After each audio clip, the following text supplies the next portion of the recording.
rumah tangga itu, kan? Kalau sekedar hanya untuk menikah, kapan akad, setelah itu ada apa, setelah itu bagaimana punya aset yang baik, rumah yang cukup megah, ya kendaraan-kendaraan yang memudahkan kehidupan. Setelah itu mau ngapain? Setelah itu mau ngapain? Karena manusia kan terbatas, programnya terbatas, ya, imajinasinya juga terbatas, gambarannya terbatas, rencananya terbatas. Setelah itu mau apa? Kalau Anda ingin mencari jawaban, konsep berumah tangga yang lengkap, bahkan berkelanjutan dengan sifat yang abadi, dari mulai di dunia sampai kemudian kembali kepada Allah sampai di akhiratnya, Anda tidak akan pernah temukan itu kecuali dari bimbingan yang langsung Allah berikan. Karena Allah yang menciptakan kita, Allah tahu kita, Allah yang mengerti tentang kita, dan Allah yang maha memahami serta memberi solusi dari semua desain kehidupan kita dalam keadaan apapun, baik itu single ataupun sudah berumah tangga dan dalam kehidupan yang lebih kompleks. Jadi kalau kita menginginkan konsep kehidupan rumah tangga yang terukur, yang baik, yang kurikulumnya memandu kita mendapatkan kebahagiaan yang sejati, baik di dunia bahkan abadi sampai ke akhirat, gak akan pernah ditemukan kecuali dari bimbingan Sang Pencipta kita, Allah Subhanahu wa Ta'ala. Karena itu, orang-orang yang mau menjadikan visi kehidupan rumah tangganya yang ditujukan untuk kepentingan ibadah, maka Allah hadirkan ketenangan yang mendamaikan dalam kehidupan rumah tangganya. Disebut dengan sakinah.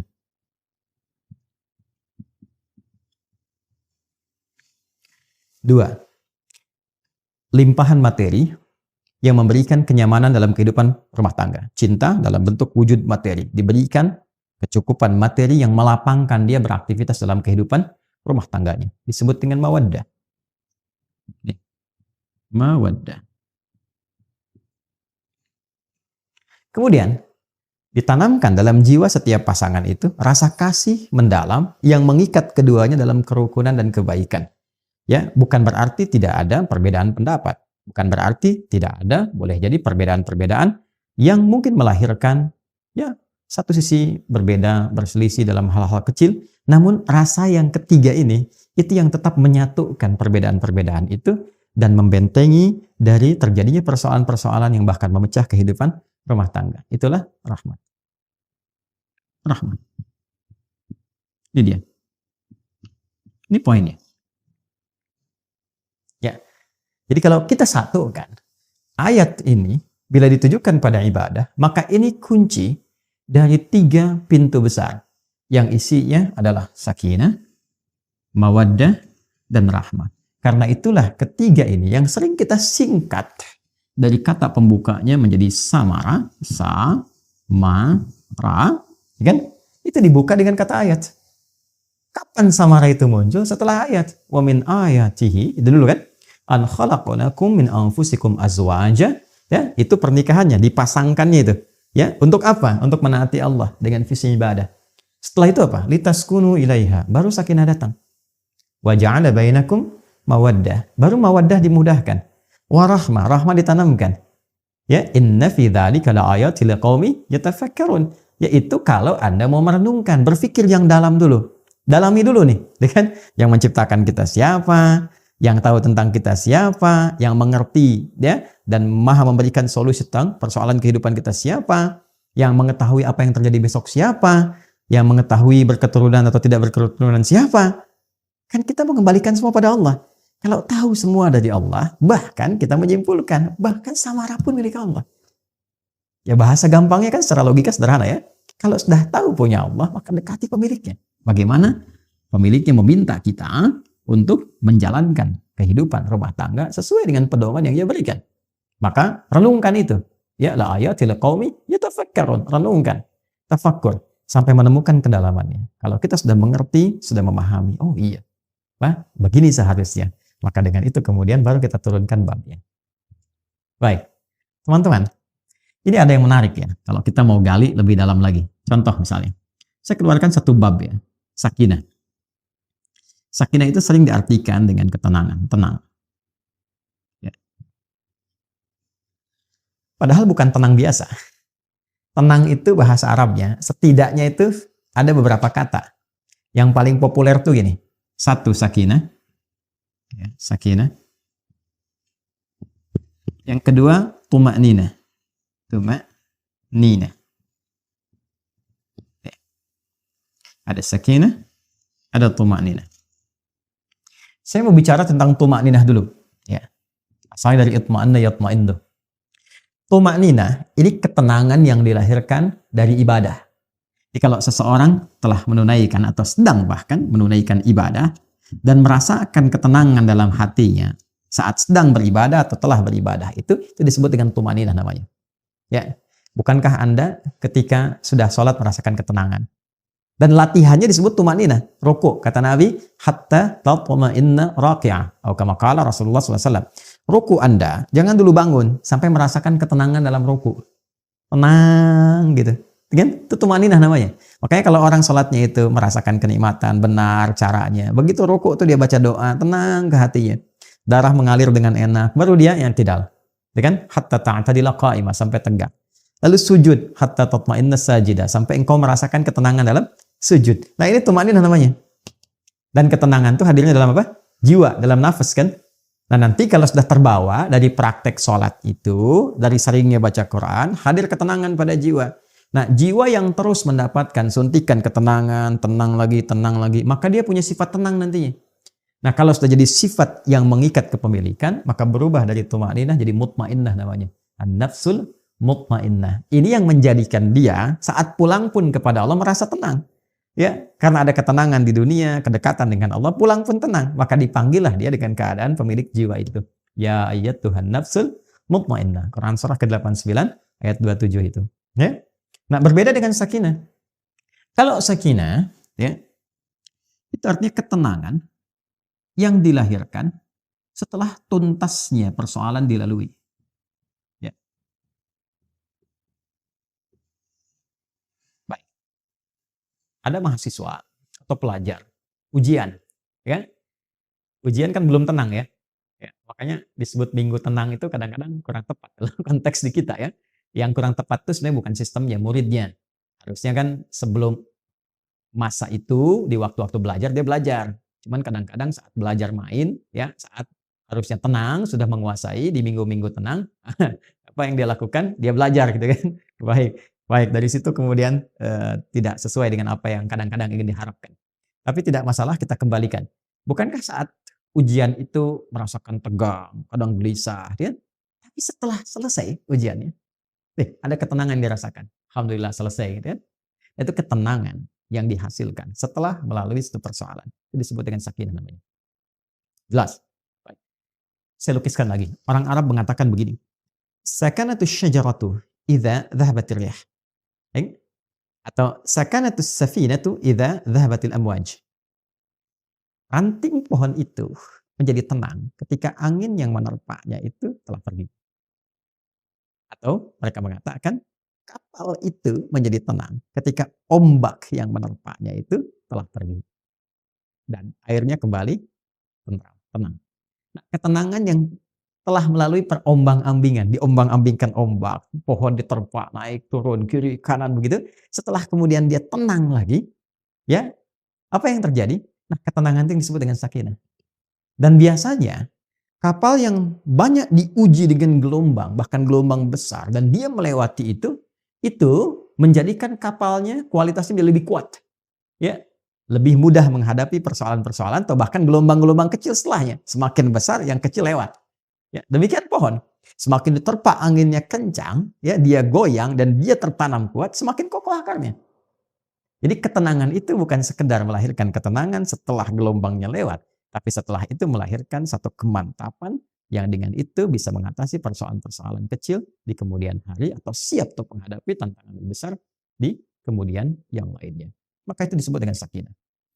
Ketika kehidupan di rumah tangga, ini yang akan saya sampaikan, disebut dengan sakinah, memberikan pesan kepada kita bahwa bukan berarti di rumah tangga itu akan hampa dari persoalan. Akan selalu ditemukan persoalan. Ini cara memahaminya. Jadi kalau tidak dipelajari dulu ini nanti kaget. Bukan berarti nggak ada masalah. Rumah tangga itu pasti ada masalah. Ya, yang paling ideal kan rumah tangganya Rasulullah SAW. Tapi coba lihat, apakah dalam kehidupan rumah tangga Nabi tidak ada masalah? Jangan salah, banyak persoalan, ya kan? Tapi dengan persoalan itu turun panduan pada kita, turun ayat, turun hadis mengatasi ini bagaimana. Ya kalau salah persoalan pemahaman bagaimana, salah komunikasi bagaimana, meluruskan yang ini bagaimana. Kalau ingin cari teman cerita ke siapa, kalau mengadu belum ketemu suami istri ke siapa mengadunya, ada semuanya. Itu. Dan pahami ketika Allah menitipkan satu persoalan dalam kehidupan rumah tangga, pada hakikatnya bukan ingin menjadikan kehidupan rumah tangganya bermasalah, tapi Allah ingin memberikan satu ketenangan, kedamaian, ya, yang dihasilkan setelah tuntas persoalan yang dimaksudkan. Makanya kehidupan rumah tangga kan kalau sudah masalahnya tuntas lebih tenang dari sebelumnya kan, ya, dan dahsyatnya lebih mengerti tentang sifat-sifat pasangan atau dalam keluarga. Setelah itu punya ilmu yang baru, punya pengetahuan yang baru, masukan yang baru, ilmu yang baru untuk mengatasi tantangan berikutnya. Itu dahsyatnya. Tapi problemnya begini, bagaimana cara kita bisa mengatasi persoalannya dengan mudah? Dan karena tidak sedikit masalah-masalah kecil di rumah tangga, ya kan, bisa menjadi besar dan menyebabkan persoalan serius ketika, maaf, seseorang tidak mengetahui cara menyelesaikannya. Yang ditampilkan kadang-kadang, ya, boleh jadi egonya. Yang ditampilkan kadang-kadang boleh jadi statusnya, bahkan juga hartanya, kedudukannya, dan sebagainya. Itu bukan solusi, teman-teman. Sepanjang ditampilkan kemampuan kemanusiaannya, maka sifat manusia selalu ingin bertahan dengan apa yang dimilikinya. Suami bicara A, istri bicara B. Ya, ayah bicara A, anak pun bicara B. Demikian seterusnya. Maka yang terbaik adalah kita mesti menanyakan kepada pengatur segalanya. Ini. Ya, maka ketika dikembalikan, sakinah itu kan sifat jiwa. Ya kan? Ketenangan itu kan sifat jiwa. Ingat, ketenangan itu bukan sifat fisik. Ya, pikiran tuh biasa, ya. Pikiran tuh bekerja terus, berpikir tuh terus, nggak berhenti, berpikir. Apa yang memberikan kegelisahan dan ketenangan pada pikiran? Jiwa. Jadi perintahnya di sini semua dalam jiwa kita. Kalau dia gelisah berarti dari nafsu, ya kan? Kalau dia tenang, nyaman berarti dari takwanya. Itu di jiwanya. Jadi pikiran tuh normal saja. Dia beraktivitas. Seperti fisik pun diperintahkan. Fisik tuh gimana perintah dari pikiran saja. Ya. Nah, apa yang memerintahkan pikiran dan mengisinya untuk mengarahkan apa yang harus dilakukan itu, maka itu dari jiwa. Maka itu saya sering katakan jiwa yang tenang akan melahirkan pikiran yang cemerlang dan aktivitas yang membahagiakan. Itu poinnya. Boleh bikin status tuh. Ya. Nah, balik ke sini. Karena ketenangan sifat jiwa, yang punya jiwa siapa? Yang punya nafas siapa? Allah. Ya. Makanya sering kita katakan kan, ya, mengikuti doa Nabi sallallahu alaihi wasallam, ya muqallibal qulub, ya, tsabbit qulubana ala dinik, lil iman. Hai Allah yang mengetahui keadaan hati kami, ya kan? Yang membolak-balikkan hati, yang memberikan kedamaian pada jiwa. Berikan kami kemantapan dalam jiwa kami untuk menaati ketentuan-Mu, untuk beriman kepadamu, untuk konsisten pada din-Mu. Ini poinnya. Nah, sekarang bagaimana caranya kita bisa belajar untuk menenangkan jiwa sebelum menghadapi persoalannya? Ini poin besarnya. Jadi ada orang-orang tertentu yang Allah berikan ketenangan paripurna dalam jiwanya, sehingga ketika dihadapkan pada masalah itu, dia bisa menyaring persoalannya, menjadikannya lebih kecil. Dan yang paling dahsyat, jadi ringan masalahnya sebelum dihadapi. Bukan gak punya masalah. Boleh jadi masalah yang sama, bagi orang lain besar, bagi dia tinggal senyum selesai. Itu poinnya. Jadi bukan gak punya masalah. Masalah dia ada. Cuma dikecilkan oleh Allah kadarnya, sehingga dengan kelapangan hatinya, itu menjadi kecil. Kalau Anda punya cawan, teman-teman. Ya, cawannya besar. Apa saja Anda bisa masukkan. Dan jadi kecil di situ. Tapi kalau cawannya kecil, ya, yang kecil pun jadi besar. Garam sedikit itu asin semua. Nah, ada orang-orang yang jiwanya dilapangkan oleh Allah. Sehingga ketika dia menghadapi satu persoalan, perbedaan dengan pasangannya misalnya. Ya kan? Melihat keadaan anak dan sebagainya. Dia bisa melihat dengan hikmah. Allah lapangkan keadaan hatinya. Kenapa begini? Dia nggak langsung simpulkan, langsung keluar ide, dilihat dulu, dia bersikap dulu. Nih, lapangan jiwa. Ini mahal.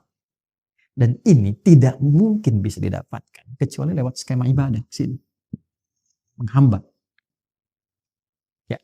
Nah, semua kumpulan nilai-nilai ibadah kita dalam rangka mendekat kepada Allah, saya sering ingatkan, itu disebut dengan takwa namanya. Ya kan?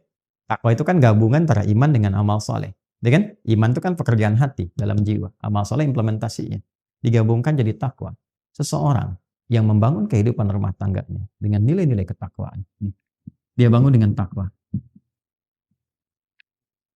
dijaga sholatnya, diwasiatkan pada istrinya sekalipun keluar tetap jaga sholat, anak-anak pastikan sholat, hidupkan rumah dengan Al-Quran, dekati Allah Subhanahu Wa Taala, banyakin zikir, bisa, itu akan beda suasana rumahnya. Demi Allah saya katakan, Anda kalau nggak percaya silahkan, ya, hidupkan rumah dengan suasana ibadah kepada Allah. Anda ada di dalam ataupun sedang di luar, hidupkan, maka akan ada suasana yang berbeda kepada jiwa. Allah akan jaga itu. Ya, ketika takwa meningkat, bahkan diringankan persoalan. Sebelum ada masalah, solusi datang. Sehingga masalah jadi ringan. Itu yang dimaksud Quran surah ke-65 di akhir ayat kedua. At-Talaq ayat kedua. At-Talaq itu kan satu masalah yang tinggi, ya, yang tidak mudah diatasi. Ya, bahkan dalam kondisi yang paling rumit pun ketika Anda mendekat kepada Allah, Allah ringankan dan berikan solusi yang jernih. Berpikirnya jernih sekali. Tahu apa yang harus dilakukan. Ya kan? Maka apa yang terjadi? Wa may yattaqillaha yaj'al lahu makhraja. Siapapun yang mampu membangun ketakwaannya kepada Allah, dan dia naikkan lagi, ya kan? Maka apa yang terjadi? Ya ja'alahu makhraja. Allah berikan jalan keluar dari setiap persoalan yang ia alami. Apalagi kalau pasangan itu kompak, ya kan? Ya mungkin nggak bersama-sama dalam beberapa kesempatan, tapi memberikan wasiat, bangunkan istri, anak-anak, ingatkan sebelum pergi, kan? Dan sebagainya. Itu pasti itu. Ya, dari sekian banyak persoalan, ketika ditumpahkan di atas sajadah, dia mengecil. Dan curhatnya kepada Allah. Innama ashku bathi wa huzni ila Allah. Demikian ya nasihat dari Nabi Ya'qub alaihissalam yang diabadikan Quran surat Yusuf itu kan. Kalau mau curhat ke Allah. Sampaikan. Dan akan cenderung bahagia. Ketakwaan membangun kebahagiaan. Quran surah kedua di akhir ayat 189. Wattaqullaha la'allakum tuflihun. Ya, itu sakinah namanya. Tingkatkan takwamu kepada Allah, Allah tanamkan, Allah berikan kepadamu kebahagiaan. Ya, dan titian kesuksesan. Anda pun kalau ingin mawaddah, tambahan dari materi-materi yang membentuk kehidupan keluarga lebih menyenangkan. Masya Allah, ada rumah lebih menyenangkan, ditata lagi, ini tempat sholat, ini musola bersama, ini buat ngaji, ini ruang keluarga. Lebih enak kan? Ya, punya kendaraan dipakai macam-macam, mawaddah namanya. Bagian dari pemaknaan ini. Nah, ini pun jalannya takwa, teman-teman. Ya, teruskan ayatnya kan, di ayat ketiganya. Wa may yattaqillaha yaj'al lahu makhraja wa yarzuqhu min haitsu la yahtasib, bahkan rezekinya pun dikirimkan dari sisi yang tidak diduga. Ya, coba lihat kisahnya Sayyidah Maryam alaihissalam. Maryam ibundanya Nabi Isa alaihissalam, ya, Mesias, Yesus, ya. Jadi Nabi Isa alaihissalam punya ibu yang sangat luar biasa, namanya Sayyidah Maryam alaihissalam. Maryam itu apa yang dibangun pertama kali oleh ibundanya? Ya, karena ayahnya meninggal sejak beliau dalam kandungan. Jadi ayahnya nggak sempat melihat Maryam. Ya, Imran tuh nggak sempat lihat Maryam. Jadi istrinya Hanna mengandung, begitu lahir ayahnya telah meninggal dunia. Tapi keduanya punya rencana. Ya, rencana strategis yang memang sudah disiapkan kalau nanti lahir anak begini. Ya, makanya banyak kerabat Imran. Imran kan orang soleh. Ya, Imran tuh alaihissalam orang soleh. Ya, maka banyak teman-teman soleh ya yang ingin merawat Maryam ketika dilahirkan sampai harus diundi siapa yang rawat. Sehingga diputuskan pamannya, ya, yaitu Nabi Zakaria alaihissalam. Nah, yang pertama dibangun oleh ibundanya apa? Nilai ketakwaan. Ini. Apa yang terjadi? Ibunya menyiapkan perangkat-perangkat bagi anak yang mendekatkan dia dengan Allah. Dibuatkan mihrab, carikan guru yang saleh, dirawat baik-baik, diberikan rezeki yang baik. Ketika dari kecil disiapkan itu semua, apa jawaban Allah? Quran surah ketiga, Al-Imran ayat 37. Quran surah 3 ayat 37. Fataqabbalaha rabbuha biqabulin hasanin wa ambataha nabatan hasana. Maka Allah menerima semua ikhtiar dari Hannah itu, bahkan dari kedua orang tua sebelumnya, diterima semuanya dengan penerimaan terbaik. Dan ketika Allah terima, dijamin semua titian kehidupan, rizkinya, ketenangannya, kebaikannya, kedamaiannya, dan segala kemuliaan yang melekat kepadanya. Walaupun yang merawat secara ikhtiar Nabi Zakaria. Kullama dakhala 'alaiha Zakaria al-mihraba wajada 'indaha rizqa. Qala ya Maryam anna laki hadha? Qalat huwa min 'indillah. Innallaha yarzuqu man yasha' bighairi hisab. Setiap kali pamannya mengantarkan kebutuhan Maryam sudah ada. Tuh, min haitsu la yahtasib. Ya, dan nyaris semua persoalan itu ditepikan oleh Allah sehingga dia fokus tuh ibadah untuk mendekat kepada Allah. Masya Allah. Dan semua dipenuhi oleh Allah. Sampai bertanya dari mana semua ini? Ya karena dekat dengan Allah. Jawabannya apa?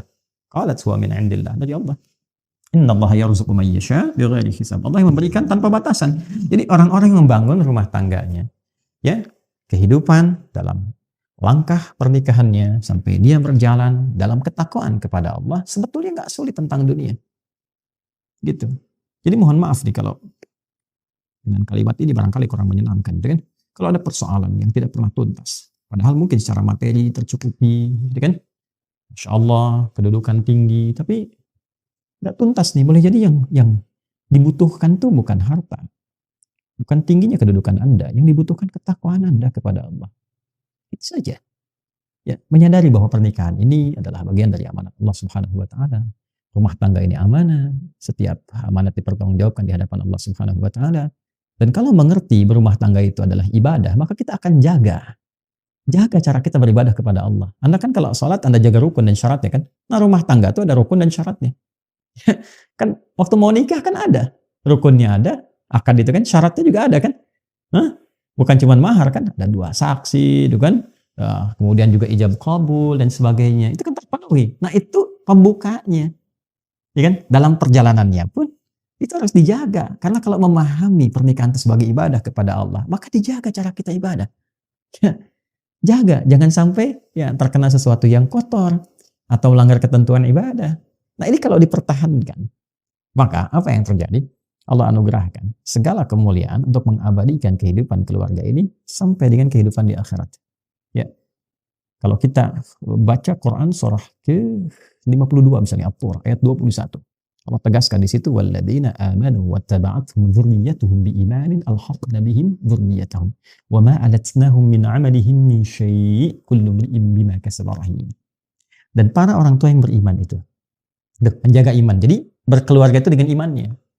Ya bukan cuma dengan hartanya. Kalau dengan harta ya banyak bisa begitu. Dengan berkeluarga itu dengan imannya. Lalu iman diimplementasikan dalam bentuk amal saleh. Amal saleh suami kepada istri dalam bersikap. Wa'ashiruhunna bil ma'ruf. Surah keempat ayat 19. Demikian sebaliknya dengan anak-anak dan sebaliknya. Maka apa yang terjadi? Kalau orang tua mampu begitu, diwarisi oleh anak demikian, diniatkan karena imannya, maka mereka akan dipertemukan kembali di satu tempat di surga. Alhaqna bihim dzurriyyatahum. Satu keluarga besar. Wa ma alatnahum min amalihim min syai'. Dan semua kegiatan berkeluarga itu dinilai langsung oleh Allah untuk mewujudkan pertemuan itu. Karena dilakukan dengan iman, maka jadi ibadah. Kullu imrin bima kasaba rahin, tapi itu pilihan. Kalau Anda merasa itu hanya untuk melakukan kegiatan duniawi saja, hubungan seksual saja, ya mencari materi saja, itu pilihan Anda. Silahkan saja, itu pilihan Anda. Tapi pada saatnya, sadari kata Allah, Anda akan pulang. Anda akan meninggal. Makanya patut bertanya, setelah meninggalkan dunia ini, ketemu lagi nggak? Ya kan? Satu masuk ke alam kubur, ya itu saja kan sudah nggak ada aksesnya. Ya kan? Untuk bertemu kembali. Paling dizarahi, balik lagi, dan sebagainya. Nanti di akhirat ketemu lagi nggak? Itu poinnya. Nah, berbahagianya kita, Allah itu Tuhan kita yang Maha Esa. Lengkap menyampaikan dalam Quran. Tidak ada satupun kitab suci di muka bumi ini yang menyampaikan runtutan kehidupan kita secara detil dan lengkap. Dan itu diminta bahkan oleh Allah langsung. Silahkan riset, silahkan pelajari dari kedalamannya, kebahasaannya, ya dari logikanya, dari runtutannya, silahkan. Dan tidak ada satupun yang sempurna Al-Quran. Karena ini firman